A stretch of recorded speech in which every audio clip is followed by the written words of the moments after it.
Welcome into Locked On Knicks. Alex Wolf and Gavin Shaw here, and we've been bringing you guys lots of trade deadline content before the deadline, and that is not changing today. We brought on our boss, David Locke. He's the play-by-play voice of the Utah Jazz, also, of course, the host of the Locked On Jazz podcast, part of the Locked On Podcast Network. And we brought him on here today, Gavin, to talk about a potential Alec Burks deal, among other less savory things for Knicks fans. Yeah, we thought this was going to be a jovial conversation with our friend David about Alec Burks for potentially Joe Ingles in a trade, maybe a first-round pick. David is interested in the deal, but with an important caveat that we will let him explain. And we talk a little Donovan Mitchell rumors. So this conversation does not go on for that long, but you will see right now for yourself on Locked On Knicks.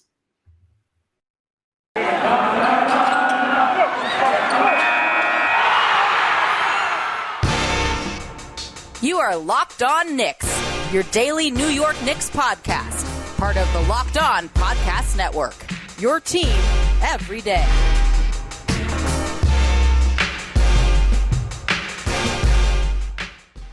All right, welcome in to Locked On Knicks. We want to thank you guys for making us your first listen every day, whether it's on your favorite podcast platform or maybe you're one of our 1,000 now plus subscribers on YouTube, in which case, thank you guys so much for getting us over that plateau this week.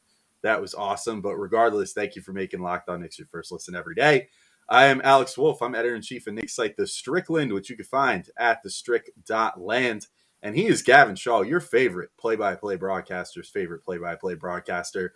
Unless maybe you've been supplanted by our current guest today, which I guess I should tread lightly. This is our boss on with us today, David Locke. You might know him as at DLocke09 on Twitter or on Instagram. Of course, host of the Locked On Jazz podcast and the play-by-play man for the Jazz on the radio. David, how are you doing today? Can we talk about the Rays or whatever? No, I'm kidding. How are you doing today? How's things with the Jazz right now? I think the raises have been good last time I checked. They're pretty solid. Yeah, they're not bad. Yeah, We're doing okay. And then I'm good because Donovan Mitchell just cleared concussion protocol finally. So hopefully Donovan is ready to play here shortly, and the Jazz can get back to playing basketball the way they did, at one point this season. Yeah, so that's what we want to talk about today. Obviously, there's a pretty catastrophic injury for the Jazz recently. Joe Ingles goes down with a torn ACL. I thought previously that the Knicks and Jazz would be good potential trade partners, even leaving aside the Jingles situation. But now the Jazz currently sit at 31-21. They're fourth in the Western Conference. They've lost 11 of their last 14 games. Of course, it was pretty well reported. They got bit by the COVID bug quite a bit later than most teams, which I think really sort of added to that whole thing. So how do you think the recent struggles, and then we'll talk about the Jingles injury in a minute too, a little more in depth, but how do you think that changes the Jazz's strategy going into the trade deadline, or do you think their strategy has pretty much always been the same regardless? Yeah, I don't think it changed it a great deal. I think it might make it a little more difficult, right? At this point, Joe Ingles simply becomes a contract to trade, not a player. Though in a lot of circumstances, most teams probably that were competing for a playoff spot weren't about to give the Jazz some great, awesome player that pushed the Jazz over the edge while taking Joe Ingles, unless they had a real tax problem. And so I think in most circumstances here, Joe Ingles, you're still trading the contract, which you might have just been trading anyway. And so I'm not convinced it's a massive difference. There's a few, you look at those teams that are hovering between maybe not 8 and 9, 10, 11, 12, right? In the standings, those teams, they're probably still trying to make the playoffs, but might have been willing to make a financial change or fix their books a little bit or an expiring contract. But a player is something they wanted, and now they might not be interested because Joe Ingles is out. But otherwise, and the Jazz now have a gap they need to fill. Daniel House is on the roster on a 10-day contract, is the most likely player to fill that, and he started 50-some-odd games for Houston, but that's not quite the same thing as Joe Ingles. Who do you think is the ideal target for the Jazz at this point? Because it feels like they've great. By the way, I want to point this out, is that you're in New York, I'm in Utah, so I know that siren's coming from your end of things. You caught me. Maybe it's the Jazz injury alert siren, but I feel like Utah has been looking for the same type of guy the last couple of seasons, right? Like maybe an upgrade on that Royce O'Neal spot, a genuine perimeter stopper who doesn't take anything away on the offensive end. The names that have been thrown around for the Jazz are the names that have been thrown around for essentially every contender in the NBA. Jeremy Grant, Harrison Barnes. I'm assuming, particularly with the Joe Ingles injury, the Jazz don't necessarily have the assets to acquire either of those two. Who would you say, or maybe just a player type, who would be the Jazz's ideal realistic target at this point? Yeah, I think this is a really interesting conversation because I'm not sure I buy into it quite the way everybody else has discussed it. So before everyone got hurt, we were the best offensive team in the NBA by like 5 points per 100 possessions. Like it wasn't like the Jazz were sort of good offensively; they were like elitely dominant offensively. The most interesting thing that was going on in the league was that for most of the year, the best defensive player in the world, Rudy Gobert, was on the best offensive team in the world, and the best offensive player in the world was on the best defensive team in the world, in Steph Curry. And what you have this dominant player that bends the entire floor on one side, and therefore you can build your roster on the other side. And that's what the Jazz have done. They have offensive players. So the two things I think are so interesting about this discussion with the Jazz and trading is, one, okay, they want a defensive wing who can shoot. Well, that's an all-star, right? Like that's an all-star. They really are not like, oh, I'm a long 6'8" defensive wing and I can shoot and score. Okay, well, I'm Paul George. So it's kind of that to me is kind of laughable. Then part two is, okay, well, we just want a defensive wing. Great. Well, you can go get Torrey Craig, who shoots 28% from three, and now the entire balance of what the Jazz have built, which is the number one offense in the NBA, with Donovan Mitchell, Mike Conley, or at the time Joe Ingles coming off a Rudy Gobert pick, Rudy rolling, you either have to put two guys on the ball and a third guy on the roller, leaving a 40% three-point shooter wide open, or you're hugging the three-point shooters, and now Mike Conley, Donovan Mitchell, and Joe Ingles are going to the basket, or Rudy Gobert is rolling. And this is why for most of the year, Donovan Mitchell was the number one pick-and-roll player in all the NBA. Mike Conley was the fourth best pick-and-roll player in the NBA because of that setup. So you go make a change there where, okay, we're going to go get a defensive wing to help us out who shoots 32% from three. Well, okay, well, I can now tell you who's coming off the pick and roll and hitting Rudy Gobert on every roll and how they're double teaming Donovan Mitchell, Mike Conley on every roll, on every pick and roll, and how Bojan Bogdanovic on one end and whoever our other shooter is can't get free because the 32% three-point shooter is wide open every single time, right? So to me, it's kind of when we hold this conversation, it's a complete disregard to the fact that they're the best offensive team in the league and that they've actually built a system that's perfect. Then on the defensive side, I find it laughable too, because, all right, so the Jazz list of good defenders after Rudy Gobert, okay, we're done. I mean, it's a little unfair to Royce O'Neal, gets the assignment every night, but I actually am not totally convinced that Royce is an elite-level defensive player. He would have been drafted, right? He's undrafted because he's 6'4" and a little undersized and not elite, crazy athletic. So, yeah, let's even give it to Royce. So let's take what Gavin kind of implied, that Royce is an elite defender and you're trying to upgrade Royce. So we go get Jeremy Grant, a 34% career three-point shooter, if I'm correct on that, who, by the way, Donovan Mitchell torched in the bubble. I find it curious that Utah Jazz fans now have him as an elite defensive player. But let's say he's elite defensively. My hair's like now gone all crazy. And he's guarding RJ Barrett against the Knicks. We're playing the Knicks, and he's guarding RJ Barrett because that's your best scorer. What's the first thing you're going to do? Probably go at him. Attack him? Well, I mean, no. Let's assume he actually can defend for a second. He's guarding RJ Barrett. What's the first? You're going to run a pick and roll. Yeah. To go get a small pick and roll to go get. Okay, so adding one elite defender to a team without elite defenders doesn't really make a huge amount of sense to me, because really what you're doing is you're adding one elite defender to a team without elite defenders so that you can have one bad shooter on the floor now. Yeah, I will say you're giving the Knicks a lot of credit assuming that they would run small pick and rolls, because that's not one of Tibbs's favorites.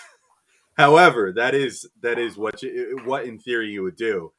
All right, guys, it's about that time. Let's take our first break with David and tell you about one of our all-time favorite sponsors. It is BetOnline. They have you covered this season with more props, odds, and lines than ever before. As football continues its march through the playoffs right to the big game in a couple of weeks, BetOnline.net remains the best spot for all your sports scores, podcasts, and news this season. And it's not just football. BetOnline has up-to-the-minute info on pro and college hoops, NHL, boxing, UFC, along with live real-time updates of current games. Don't wait to take advantage of all the new amazing offers available for the 2022 season. BetOnline, where the game starts. I do want to, this leads perfectly into the first and probably only real player that we're going to make a sales pitch for you here. And it's probably someone that you're intimately familiar with. So I'll introduce the jingle stuff real quick. He has a torn ACL. He's out for the rest of the year. Averaged 7.5 points, 2.9 boards, 3.5 assists this year for the Jazz. So, he does a pretty good amount of playmaking for a wing for them. Good 3-point shooter, was a little down this year. I think was shooting around 34%, but usually closer to a 40% 3-point shooter. So I think what the Jazz would probably be looking for at a somewhat reasonable cost would be some shooting and playmaking off the bench. So let me introduce you or reintroduce you to Alec Burks as a potential player here. He's currently this season averaging 11 points, 40% from three on about 5 attempts per game. In November and December, he shot 43% from three. Since then, he's been 32%, and he's been 33% at the rim. Not fantastic, but one might argue that has a little more to do with how the Knicks have been utilizing him more so than anything else. Stop on that argument. I watched AB as a young player. I know him well. I adore him. He's one of my favorite people. He's never been good at the rim. Yes, he's not good at the rim, but he's I don't know if he's necessarily 33% bad all the time. He played with Utah for the first really 7.5. 33% at the rim. That's since January 1st. That's in 2022. The month before he was at 43%. So so not too shabby before that. But he played with the Jazz for the first 7.5 years of his career. Also, the Knicks and Jazz have a little bit of a history at this point. In the Leon Rose era, of course, took Walt Perrin from the Jazz's scouting staff to be one of the head scouts for the Knicks. And then since then, they've made 2 trades out of the, I didn't get a final count, but the Knicks have made about 6 or 7 trades total in the Leon Rose year, most of them very minor around the margin stuff, but traded with the Jazz for pick 23 prior to the 2020 draft. They would later trade down and end up with Emmanuel Quickley. That led to a very fun draft night show for Locked On NBA. And then they also execute the Ed Davis trade in the 2020 to 21 offseason and got a second-round pick in exchange, and then eventually flipped Davis to the Timberwolves and got a couple more second-round picks. So, David, I guess before we start getting into what a potential Burks trade might look like, again, being intimately familiar with him, to me, it seems like he would be a pretty good fit for what they just lost in Jingles to a degree. And I think I could tell you from last year to this year, from a Knicks perspective, he improved a lot as a defender, at least early on this year. And I think that some things schematically have changed a little bit, and he seems to have fallen off a bit there. But there was a stretch earlier in the season where we were saying consistently, like, he's the best wing defender on the Knicks right now, but also shoots like 40% from three for his career, basically. So how do you feel about him as a potential target, particularly if it's not someone that's going to cost you a ton of capital? Well, first thing about him personally, I do feel like I know him well. I mean, he came to us in 2011, and I was the radio voice at the time. He was 20 years old. He was pretty quiet. His dad is the most smiley person I've ever been around in my whole life. I've never seen anyone in a better mood than his father all the time. His mom's just an absolute doll's probably the wrong word, but just has this kind of curly hair and looks in such good mood all the time. And so it's a great family. I mean, he's an interesting case, right? He averaged 21 points a game at Colorado, bona fide scorer coming into the league. Actually got drafted before Clay in that draft, if I remember correctly, or maybe Clay was the pick right before him. And, he really came in the league to score and was not an outside shooter. He was a rim driver every single time. Craig Bolerjack, our TV announcer, called him Houdini for all his moves at the rim. Some of us used to joke that he was Houdini because he made easy layups hard every single time and found a way to miss them. which was kind of the running joke. But then he really has evolved. He used to be a guy who took about 20% of his shots as threes. By the end of his time in Utah, he took about 30% of his shots as threes, and now he's taking about 45 to 50% of his shots as threes. So that's really an incredible tribute to Alec for the way he's evolved as a player. The other thing I just think is remarkable about him, I do believe in the nylon calculus rule that you are kind of what you were in your last 750 threes, and he's a 41.4% three-point shooter in his last 750 threes. So you're talking about a 6'6", 210-pound wing player who I am surprised on Basketball Reference to see he's playing 22% of his minutes as point guard, because he's not one I ever thought could play point guard or see the floor. But I think, probably now in this day and age can switch 1 through 4 pretty adequately with his size and has become a bona fide three-point shooter. I love AB, the guy. I remember very well seeing him leave Brooklyn the night we traded him, and just this stunning look on his face when it happened. I think he's evolved, and he did, to his credit, he got better from that day on. I think he's really a great NBA story, actually, of someone who's evolved and shown maturity and is a baller. Like, I think there's basketball players and there's ballers, and the ballers are the guys that just want to play and they want to play all the time. And AB is a baller. So, I mean, I'd love to have AB back on the roster. The reason, I think, ironically enough, the reason the Jazz might not want to do this deal, if you're doing a Joe Ingles for Alec Burks, and I don't know if the numbers have worked on it, there's some appealing aspects to it from a Jazz standpoint, is that AB at 9.5 and Joe at 13, we'd have to throw something else in that deal. Oh, actually, that deal works, which gets really interesting in this sense. So this is actually interesting. There's some reasons why this deal makes sense. One is AB fits the Joe Ingles role not as well as you portrayed it to be, if I'm perfectly honest, but I think in a manner that might actually be better for the Jazz. He's a better athlete. He moves more. I guess he can play pick and roll. I'd have to look. I didn't think he could. But here's the things that get interesting, and that's the cap dynamics to it. So one is it clears $9.5 million or $9.8 million off your books for each of the next 2 years, which is really appealing to you. It saves the Jazz, who are a cap or luxury tax team right now. And you probably know the luxury. I'm sure Gavin knows the luxury tax better than I do. I just called you a geek. $3.5 million, which with the tax, then if I have it right, comes out to about $7 or $9 million, right? Isn't that like? Yeah. Depending on how far along they are in their repeater tax and that sort of thing. The other trade I actually think the Jazz have to really consider is Joe Ingles to Oklahoma City Joe Ingles and a pick, along with one other player to Oklahoma City, and the Jazz give up a pick, Joe Ingles, and another player, and they get out of the tax. Like, I think they really have to consider it. Like, there's an interesting situation here where suddenly $15 million gets them out of tax. But this one's not crazy. Like, if the Knicks have no role for Alec Burks for the next 2 years and want off of that contract, the question for the Jazz from a salary standpoint, one, they would sit. What's interesting is they would save themselves. So, Alec, Gavin, do you actually know? I mean, I was giving you a hard time there, but so what is in tax land $3.5 million? Is it 7? Is it 7 or is it 9 or what is how does the tax? I might be less of a geek than you're giving me credit for. Alex But I don't know that. Alex might be the better geek here. It's like, it depends. I think depending on how long you've been in the luxury tax, depends on how that ends up working. It'll be our second season. I don't think we're a total repeater yet. Yeah, so I think that it scales, like at first it's like 50% or something like that, and then you can gradually, I think, get up to the point where you're paying like almost like 200% or more, or maybe even up to 300% of a guy's salary, depending on how long you've been over the tax line for. So what's interesting is I think the Jazz can come close to saving just about the amount of money that Alec Burks' contract is the next year. Yeah. Okay. But, so here it is right here. So for a non-repeater, depending on how much you're over the tax as well, so it goes anywhere from $1.50 to $1, so like 1.5 to 1, all the way up to 3.25 to 1, or actually potentially up to 3.75 or more to 1 if you're over $20 million over the tax.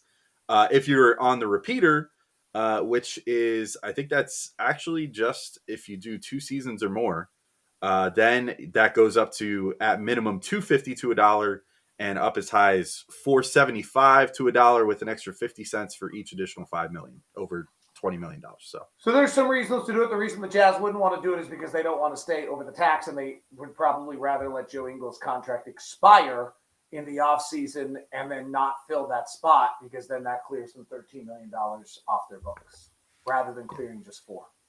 Yeah. All right, David, we'll send you out on this. I'm going to try and combine our last 2 questions here. I'm going to see if I can pull it off. Because our ideal version of this trade, and I don't know if Utah would have any appetite for this, would be Joe Ingles, and the earliest Utah can trade a first-round pick, depending on if it can. Whoa. Stop. I'm done. Yeah. Okay, next. Like, we're not talking picks. Okay. So you think the Utah would be completely opposed to? You're getting $9 million off your books in each of the next 2 years. Where's the pick we're getting? Oh, I mean, Burks isn't a negative value deal in our eyes. I mean, if you're trying to sign a free agent, you want to be and you need to put in cap space. I think the Knicks would consider it. They would cross that bridge when they get there. I don't think that they maybe have their eyes on Jalen Brunson. We gotta go. I'm calling Sacramento, Minnesota, and Detroit, and a few other people. See ya. All right, so I'll eliminate that aspect of the question. But let's very quickly talk Donovan Mitchell, because there's a report from Rick Bucher last week that he talked to an Eastern Conference scout. They spelled his name wrong when they did that, when they all published that report. I think he was bummed about that when he made up the story. And then there you go. All right. Well, so I think I have a sense of your opinion on it, but he reported, I'll put that in quotes for you, that an Eastern Conference scout said to him that Mitchell is quote unquote a first round exit away from the Knicks. Obviously, Donovan Mitchell has 4 years left on his contract. So like you, I did not put a whole lot of weight on that. But obviously, Utah's had their playoff frustrations over the last couple of years. So I will frame it this way. What do you think is the vibe with Donovan Mitchell in Utah right now and his level of contentment with everything that is happening there? Well, I am not going to be a favorite of your fans, but I find it so rich that because of the Jazz playoff frustrations, we're going to go to the Knicks, who last won a playoff series in 2013. I find that pretty rich. I mean, he does love orange and blue, I guess. You know, Dad was a Met. He's a New York guy, right? Hey, conversation's going to go on forever. I'm not getting into it. Like, it's just, like, the biggest weakness in our media today is that somebody can publish a report, and none of us have any idea if it has any validity at all, and then we all run with it and talk about it because it's talk about it. It's what we do on the podcast network too. We're not innocent of it. That's the biggest weakness of our game. I don't know of it having any validity, so I'm not going to talk about it. I just will say that. I find it rich that the Knicks are the place you want to go because the only way the Knicks have solved playoff failure. I mean, the Knicks have only had one playoff failure since 2013. I congratulate you. It's absolutely terrific. You have found a way. I mean, the uniqueness of the Knicks organization that you actually never go to the playoffs and never sign a lottery pick to a second contract is one of the most fabulous things I've ever seen. So congratulations, because I think it's, Charlie Wade or Charlie Ward, I don't even remember his name, Charlie Ward is the last first-round draft pick that you signed with a second contract while never being in the playoffs. I think it's an incredible combination. And so clearly a perfect destination for a star player in the NBA. Well, for what it's worth, our local favorite guy, Ian Begley of SNY, did get asked about the Rick Bucher report and did say, while acknowledging ties to Leon Rose, his former agent, the fact that Mitchell grew up in New York, the Mets, all that good stuff, did say there was lots of hurdles to clear, that the Knicks situation is interesting regarding how they approach their assets going forward as some of them start to approach their expiration dates, like their 2023 Mavs pick are and the stuff Knicks like that. Going to be in serious play for Donovan Mitchell in his contract when he's a free agent? Absolutely. So's Miami, and so's LA, and so's everybody else. He's a star player, and in so 4 is years. that the case for every single star player. And because he's a star player, it's probably not 4 years. It's probably 3, and it might be 2, but it's not today. Yeah. Yeah, I think we're largely in agreement with you for what it's worth. But I had to take some cheap shots at Knicks fans while I was about to say we wouldn't have laid bare all the Knicks failures like that because we know our audience and we know they're not going to love that. It hurts. So, So you guys now have another segment where you have to make a decision of whether or not you're going to roast your boss for being a total a-hole on your show, or whether you're going to roll over. Oh boy! And let me get away with that. You decide what you think is the right call for your future of keeping your fans happy or your boss pissed. Up to you. Well, David, do you watch every show? I mean, come on. You're a busy guy. You might miss a segment. You're a busy man. Come on. We have a Skip staff this final now. segment.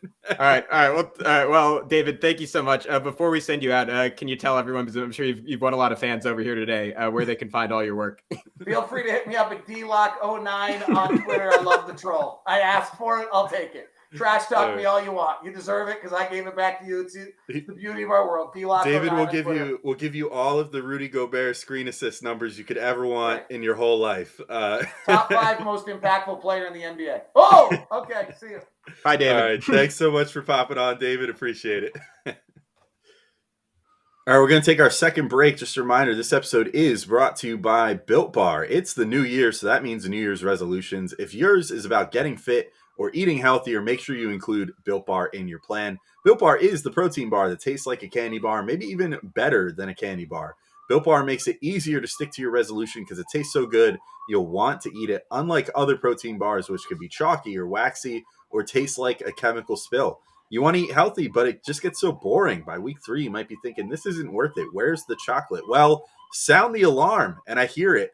That Built Bars have chocolate, and they are all covered in 100% real chocolate, and they only contain 130 calories, 4 grams of sugar, and 4 grams of net carbs, compared to a whopping 17 grams of protein. If you compare that to a candy bar, which has around 240 calories, 30 grams of sugar, and dozens of net carbs, plus the dreaded fat, it's a no-brainer. You got to go with Built Bars if your New Year's resolution is about getting fit and eating healthy. So if you want to get some Built Bars for yourself, go to Built.com and use promo code LOCKED15, and you'll get 15% off your order. Again, use promo code LOCKED15 for 15% off at Built.com.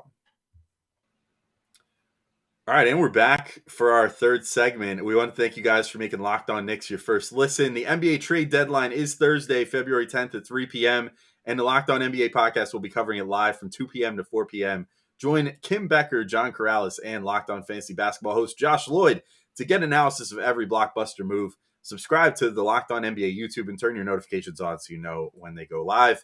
Maybe, hopefully, you'll be seeing some of us. If it's according to our boss, David Locke, who you just heard from, maybe we won't be talking about a Knicks Jazz trade nearly as much as we thought we might be. First off, that evisceration of the Knicks was really something. Yeah. I was not expecting, the roast of the New York Knicks for a solid 2 minutes there. But you know what's funny, Alex? We asked him to come on, but it feels like he's been waiting for that invitation. He has 4 or 5 years now, just counting down the days until he could get this off his chest. And just waiting for that Mitchell question to be able to unload the clip and be like, why would he ever want to come to your piece of trash organization? Right. And to be clear, there was a report. This wasn't us being like, well, Donovan Mitchell, he has some connections. There was. It's like if we had made it up out of thin air, I would get him. I would be upset too. But yeah, it was Rick Bucher, legitimate NBA reporter. David, my personal sources are telling me that Donovan Mitchell is guaranteed to. No, I think we would have been fired on the spot. Oh man, yeah, that would have been it. Yeah. At any rate, Gavin, I thought that the most interesting thing, other than the evisceration of the Knicks right there, was the fact that David basically, in moments, quashed the idea of a potential first-round pick coming back for Alec Burks. So we came into this thinking like, okay, yeah, let's see if we can get a first-round pick and maybe Jared Butler out of them or something like that. Maybe see if we could foist Kemba Walker on them as like a quote-unquote bench scorer. But it seems like, it is easy to forget as a team in the Knicks that don't often deal with these sort of things, but that luxury tax and that sort of thing does matter to other teams. And contract length matters, I think, more so to other teams than the Knicks oftentimes and stuff like that. So that seemed to be a pretty important aspect in David's mind as far as what the Jazz would want in this deal, which is in part, basically just a straight up Burks for Jingles swap that would then, allow them to free up that cap space. The Knicks probably just end up waiving Jingles or offer up their facilities for him to rehab in if he wants it, if he wants to stay on the roster. But either way, just kind of letting him do his own thing. And, maybe even go back to the Jazz in the offseason for all that it matters.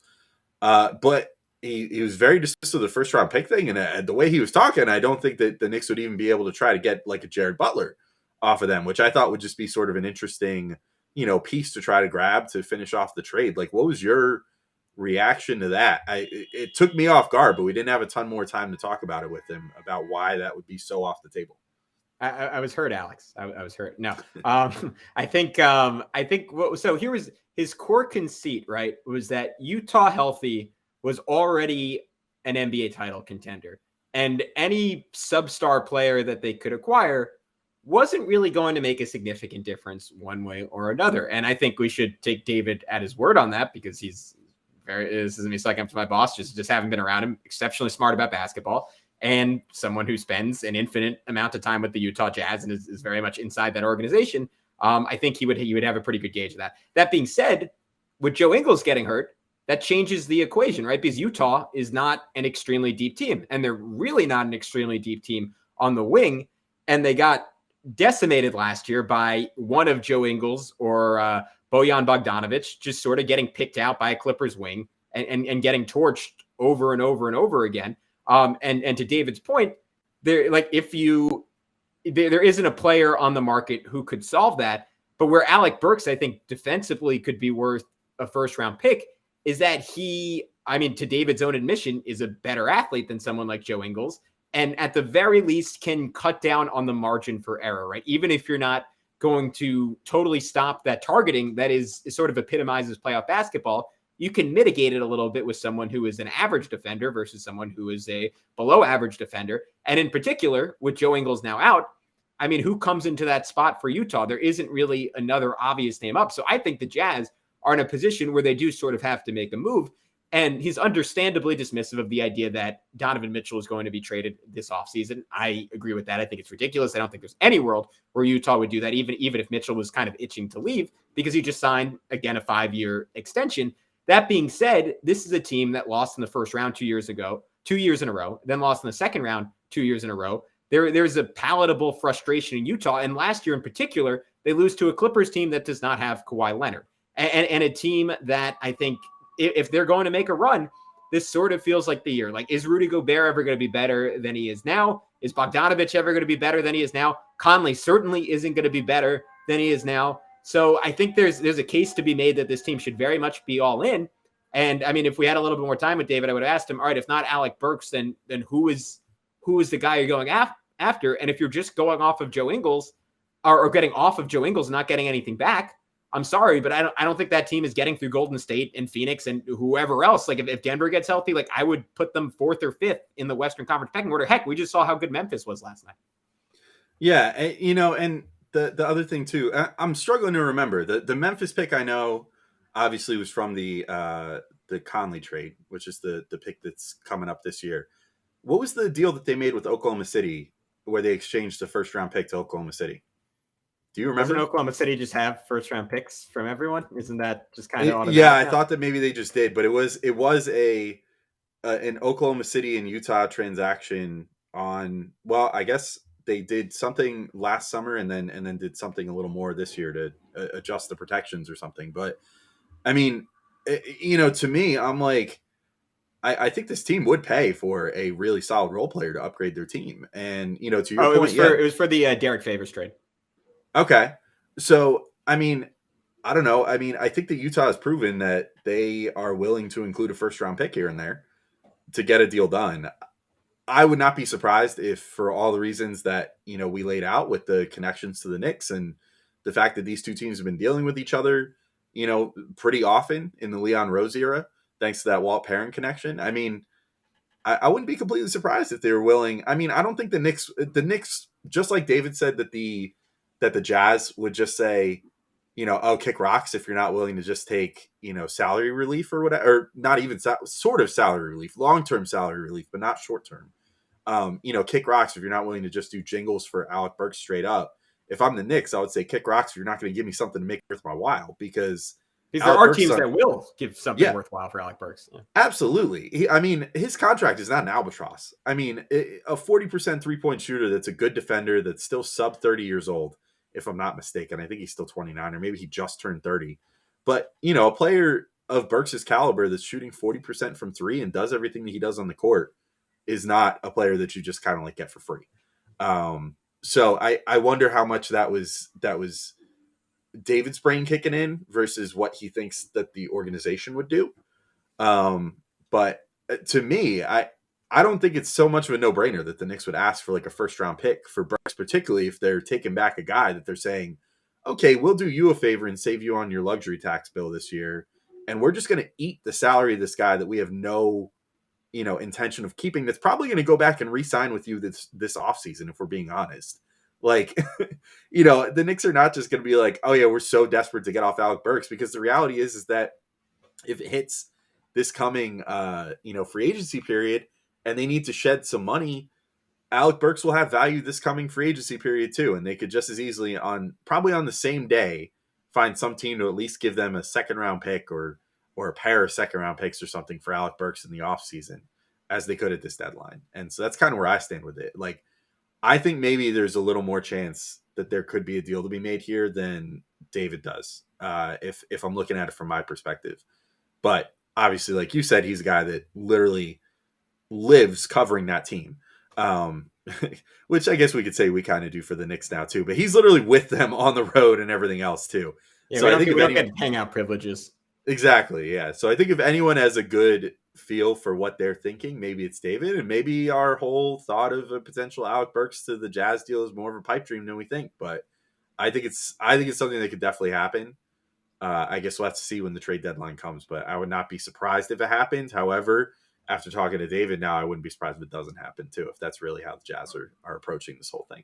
Yeah, I'm with you, Alex. I think that's as good of a note as any to wrap up on. So you guys heard us get personally attacked by our boss on live podcast air. It was great. But yeah, I think it'll be interesting. I think Alec Burks will prove to have positive value if the Knicks do try to trade him. But for Alex Wolf, I'm Gavin Shaw. That is it for this edition of Locked On Knicks. That is it for this week of Locked On Knicks. We'll be back with a gamer for you on Monday morning. But until then, enjoy your weekend. Peace out, and we'll talk to you soon.